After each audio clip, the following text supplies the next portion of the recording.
سب سے زیادہ انسان اپنے لیے جو دعا کرنا چاہتا ہے رزق کے لیے، جی، اور اتنی سادہ سی دعائیں ہیں رزق کے حصول کے لیے، جیسے قرآن حکیم میں آتا ہے وَارْزُقْنَا جی، وَأَنْتَ خَيْرُ الرَّازِقِينَ، آپ ہمیں رزق عطا کر دیجئے اور آپ بہترین رزق عطا کرنے والے۔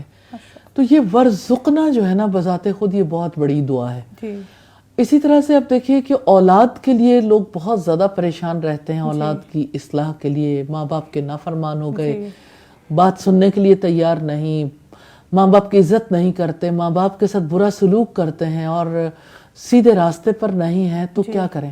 میں ایک سادہ سی بات بتانا چاہتی ہوں، کیونکہ نبی صلی اللہ علیہ وسلم بھی اسی طرح گائیڈ کرتے تھے۔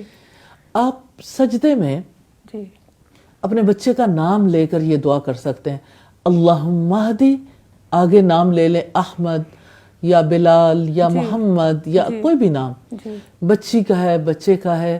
سجدے میں جو دعا کی جاتی ہے قبول ہوتی ہے۔ اللہم اہدی کا مطلب ہے اے اللہ ہدایت دے دے۔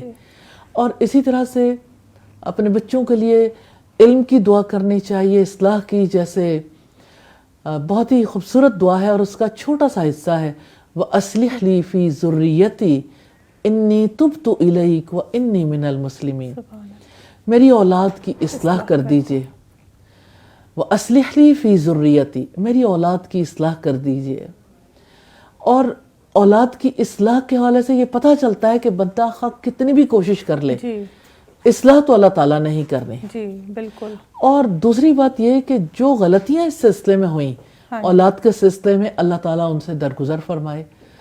اور اولاد کے سلسلے میں انسان سے غلطیاں ہوتی ہیں، انسان کو پتہ نہیں ہوتا، بعض اوقات انسان غلطی نہیں کرنا چاہتا، لیکن پھر بھی اللہ تعالیٰ کو ایک چیز ناپسند ہوتی ہے، انی تبت الیک، میں آپ کی طرف توبہ کرتی ہوں۔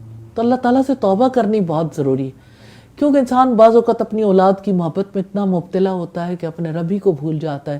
کتنی نمازوں پر اولاد کی وجہ سے اثرات آتے ہیں، اولاد کی خوشیوں کے لیے انسان کبھی کبھی حلال سے حرام باؤنڈری بھی ٹچ کر جاتا ہے۔ اولاد کے وقت اور اولاد کی صلاحیتوں کے مطابق جس طرح سے اولاد کو اپنے رب کا بنانا ہے، اس کی بجائے دنیا کا بنا بیٹھتے ہیں۔ تو اللہ تعالیٰ سے توبہ کرنی بہت ضروری ہے، اور یہ ریئلائز کروانا کہ میں مسلمانوں میں سے ہوں، کہ میں فرما برداروں میں سے، میری اولاد کی آپ اصلاح کر دیجئے۔ اسی طرح اولاد کے لیے جو دعائیں کرنی ہیں، اس میں اولاد کے لیے اللہ تعالیٰ سے علم ضرور مانگنا چاہیے، دین کی سمجھ ضرور مانگنی چاہیے، اولاد کی دنیا اور آخرت کی بھلائی کے لیے دعا کرنی چاہیے، ان کے بہترین رزق کے لیے، اولاد کی اولادوں کے لیے دعا کرنی چاہیے۔ اللہ تعالیٰ توفیق دے ہمیں کہ ہم اپنی اولادوں کے لیے اتنے مخلص ہو جائیں کہ ان کے لیے اپنے رب سے دعائیں مانگیں اور سجدوں میں دعائیں مانگ سکیں۔